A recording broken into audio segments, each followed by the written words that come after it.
The drama on Capitol Hill today was not just on the health care front.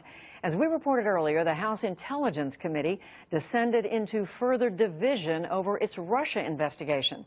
Hari Srinivasan has that. There were new and more serious fractures today on the Intelligence Committee. It's investigating Russian meddling in last year's election and alleged ties between the Trump campaign and Moscow. Now, the very direction of the probe itself seems in question. Here for some more on this is one of the committee's Democratic members, Representative Swalwell of California. Congressman, you've said before that you feel the chairman, Chairman Nunes, has a conflict of interest. Do you think he's taking orders from the White House? I think he betrayed the duty to conduct an independent, collaborative investigation. We were attacked by Russia this past election, and our constituents are counting on us to get to the bottom of what happened. He is going off on his own and receiving classified information, not sharing it with members of the committee, taking it to the White House where the president's campaign is currently under criminal and counterintelligence investigations. I think what we need to do is he needs to find an on-ramp because this investigation must continue to go forward, and he must work with Democrats. Otherwise, our constituents are going to ask, how can you conduct a credible investigation into the largest attack that our elections have ever seen? You know, the information at the center of this particular controversy, he said that he has information about apparent unmasking of identities of U.S. persons tied to the Trump campaign collected under legal surveillance. Have you now, in the last couple of days, seen any of this information?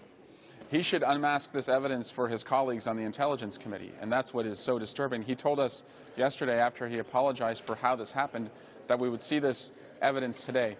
We haven't seen it. No one knows who or what he is talking about. And again, it has seriously compromised the independence of an investigation that people are counting on us to conduct. Now, just in the past 24 hours or so, the Democratic head of the committee, Adam Schiff, has said that there is also, quote, more than circumstantial evidence of collusion between Trump campaign and Russia. Have you seen any of that? No, so that is reserved for members of the Gang of Eight, who include the chairman of the committee and the ranking member. But I do credit our ranking member, who is pushing for all members of the committee to have access to this information. But I would also tell you, Hari, that there is information out there in the unclassified world that shows serious ties, personal, political, and financial, that converge with Russia as they were conducting this interference campaign. In your opinion, what can salvage this investigation? Well, it's really, the Speaker is the one who is in charge of who chairs the Intelligence Committee, and it looks like he was party to this stunt. He authorized Chairman Nunes to receive the information and take it to the White House. And so we're going to continue to go forward as Democrats and listen to witnesses and review evidence, but we need an independent commission now more than ever. That's not only the most comprehensive way to get to the bottom of what happened, now it's an insurance policy against this compromised investigation. You know, we heard the chairman's comments this morning. Do you know why he made next week's session closed with FBI Director Comey and NSA Director Mike Rogers? To further obstruct us from getting to the bottom of the truth. And that's what is so frustrating here is we had an open hearing. The American people, for the first time since this attack, heard evidence about Russia's conduct and the Trump team ties, had that evidence validated by the FBI director, who confirmed an investigation is underway, and they were looking forward to a hearing this coming Tuesday from other witnesses who had information. And to cancel it, I think, only obstructs our pursuit for the truth. But isn't the bulk of the committee's work done behind closed doors? Only if we have to pass classified information to a witness or we have to receive classified information from a witness. And in this case, we had already received opening statement testimony in an unclassified form from the witnesses. And so now this is on hold, and people at home are wondering, what are you going to do to make sure we're never in this mess again?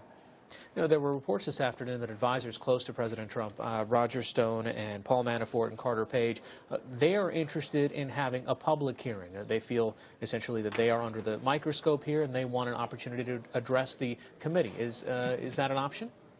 Yes, we are very interested in having them testify only in public. And I think the only way we really, earn and reclaim the independence of this committee is to bring those witnesses forward in public and ask them about serious questions around what they were doing, why they were going to Russia as this interference campaign was going on, and for Mr. Manafort, why such extensive financial ties to Russia and pro-Russia individuals. You know, we had two almost separate press conferences today by the heads of this committee. What puts this back on track towards any sort of bipartisan kind of effort? Well, first, the chairman needs to fulfill the promise he made to the committee members yesterday, including members on his own side, that he will show us the evidence that he received and took over to the White House. That's the first step. And unless that occurs, I don't see how we get back to having the real credibility that the American people are counting on us to have. All right, Representative Eric Swalwell, thank you. Yeah, my pleasure, Hari.